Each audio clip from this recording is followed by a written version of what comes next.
Hello engineers, welcome to my channel. I hope all of you good and happy. आज हम पढ़ेंगे quality management के unit 5 का Taguchi method. So let's start. Japan के एक engineer जिनका नाम जिनिची तुकाजी था, उन्होंने एक मेथड दिया था कि कैसे हम अपनी प्रोडक्ट की क्वालिटी को इम्प्रूव कर सकते हैं। और उन्होंने दो मेथड दिए थे, that is robust design and Taguchi loss function. और कुछ डिज़ाइन पैरामीटर भी दिए थे कैसे हम अपने प्रोडक्ट की क्वालिटी को इम्प्रूव कर सकते हैं। और आगे मैं बताऊंगा कि वो कौन से डिज़ाइन पैरामीटर हैं जो तुगाची ने दिए थे। सो हम पढ़ते हैं पहला मेथड, जो कि है robust design. What is robust design? It helps to set specifications so that resist failure in term of variation. मतलब जो भी प्रोडक्ट हम मैन्युफैक्चर कर रहे हैं और मैन्युफैक्चरिंग करने में जो भी वेरिएशन की वजह से फेलियर आ रहे हैं वो ये रजिस्ट करता है। मतलब जो भी प्रोडक्ट हम डिज़ाइन करेंगे उससे पहले हम इंडस्ट्री में जो भी वेरिएशंस आ रहे हैं उनकी स्टडी कर लेंगे, जिससे कि जो हमारा प्रोडक्ट बनेगा उसमें कोई प्रॉब्लम नहीं होगी और हमारी जो प्रोडक्ट की क्वालिटी है वो बहुत बढ़िया हो जाएगी। तो सबसे पहले जो ये टर्म लिखा है वेरिएशन, तो इसके बारे में थोड़ा समझ लेते हैं कि वेरिएशंस है क्या। वेरिएशन मतलब होता क्या है। इसको समझने के लिए एक एग्जांपल लेते हैं। जैसे कि आपका कोई स्मार्टफोन या टैबलेट हो और वो स्मूथली चल रहा हो, मतलब उसमें कोई प्रॉब्लम्स ना हो, और कुछ दिन चलने के बाद उसके अंदर कुछ प्रॉब्लम्स आ जाएं, कुछ गड़बड़ी हो जाए जिसकी वजह से आपका फ़ोन बहुत ही जल्दी डिस्चार्ज हो रहा हो या मोबाइल अच्छे से वर्क नहीं कर रही हो, तो इसे ही वेरिएशन कहते हैं। या वेरिएशन को दूसरे एग्जांपल से समझ सकते हैं, जैसे कि दिन में टेम्परेचर जो है 30 डिग्री सेल्सियस है और रात में टेम्परेचर 20 डिग्री सेल्सियस हो गया घट के, तो इसका मतलब जो टेम्परेचर में वेरिएशंस आ गए हैं कि दिन में 30 था और शाम को 20 हो गया है। आई होप आप सब समझ गए होंगे कि वेरिएशंस का मतलब क्या होता है। नीचे लिखा हुआ है, produce good product with minimum effect from the variations. Taguchi says the variations can be noise factor. Taguchi ने वेरिएशंस को नॉइज फैक्टर भी कहा है। A noise factor is a source of variation that is difficult to control and affect the functional characteristics of the product. मतलब कुछ uncontrollable variation होते हैं जो प्रोडक्ट के फंक्शनल कैरेक्टरिस्टिक्स को अफेक्ट करते हैं। तो आइए देख लेते हैं वो कौन कौन से नॉइज फैक्टर है जो प्रोडक्ट की फंक्शनल कैरेक्टरिस्टिक्स को अफेक्ट करते हैं। बेसिकली तुगाची ने 3 नॉइज फैक्टर दिए थे, that is internal noise factor, external noise factor and unit to unit noise factor. तो number 1, unit to unit noise factor mean random variation in every process associated with a production process that is statical control.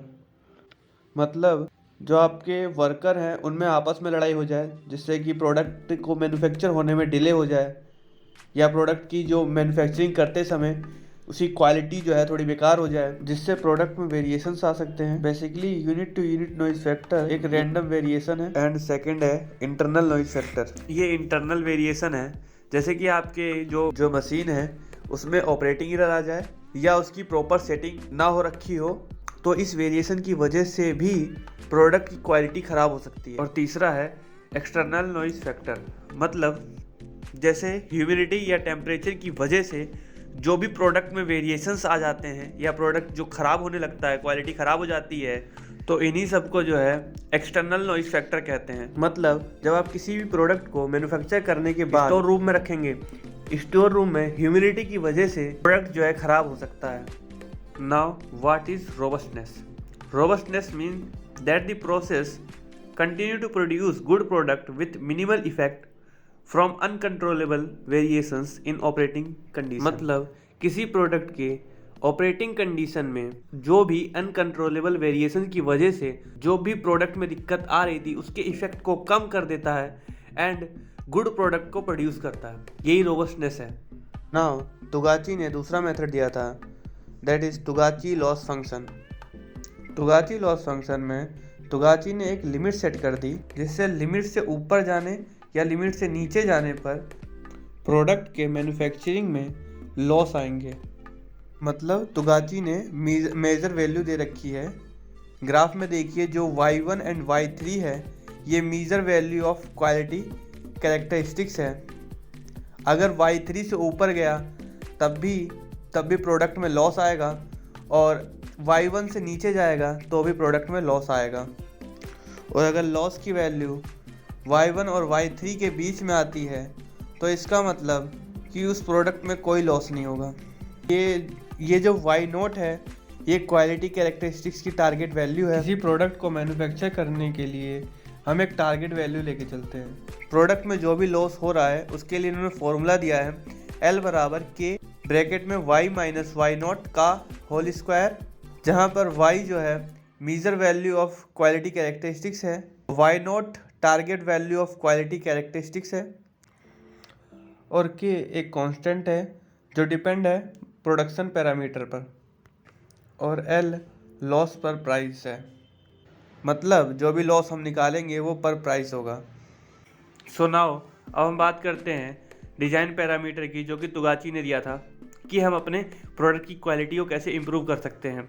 पहला उसने दिया था system design, improving creation and innovation. मतलब इन्होंने कहा कि जो भी हम प्रोडक्ट बनाएंगे उसको बार बार समय के अनुसार हम प्रोडक्ट को इम्प्रूव करेंगे, उसके अंदर क्रिएटिविटी लेकर आएंगे, क्योंकि हम एक ही डिज़ाइन पैरामीटर को लेके हम लॉन्ग टाइम तक चल नहीं सकते हैं।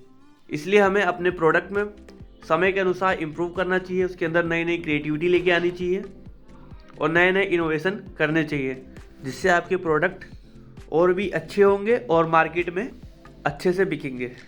और दूसरा पैरामीटर है सेट द डिटेल डिज़ाइन। मतलब किसी भी प्रोडक्ट को डिज़ाइन करने से पहले हमें उसकी पूरी डिटेल पता होनी चाहिए, उसका पहले से ही एस्टिमेशन, प्रोडक्ट का एस्टिमेशन करके रखना चाहिए और पूरी एनालिसिस होनी चाहिए उस प्रोडक्ट की। उसके बाद ही हम प्रोडक्ट को मैन्युफैक्चर करेंगे। और तीसरा पैरामीटर है टॉलरेंस डिज़ाइन। मतलब poor quality can not improve by the process of inspection. मतलब कुछ कंपनियां ऐसी होती हैं कि वो जब प्रोडक्ट बन जाता है उसके बाद इंस्पेक्शन करती हैं उस प्रोडक्ट का, और जब वो ख़राब हो जाता है तो उसे स्क्रैप में भेज देती हैं, जिससे कंपनियों को लॉस होता है। तो तीसरा डिज़ाइन पैरामीटर यही कहता है कि poor quality can not improve by the process of inspection. मतलब जब जो प्रोडक्ट की क्वालिटी ख़राब है वो इंस्पेक्शन करने से ठीक नहीं होगी, इसलिए पहले जब प्रोडक्ट को मैन्युफैक्चर कर रहे हो तो उससे पहले ही प्रोडक्ट का डिटेल एनालिसिस कर लेना चाहिए, उसके बाद ही प्रोडक्ट को मैन्युफैक्चर करना चाहिए। अगर आपको इस टॉपिक के रिगार्डिंग कोई भी प्रॉब्लम हो तो कमेंट में ज़रूर लिखिएगा और प्लीज़ हमारे चैनल को लाइक एंड सब्सक्राइब कर दीजिए। Thank you.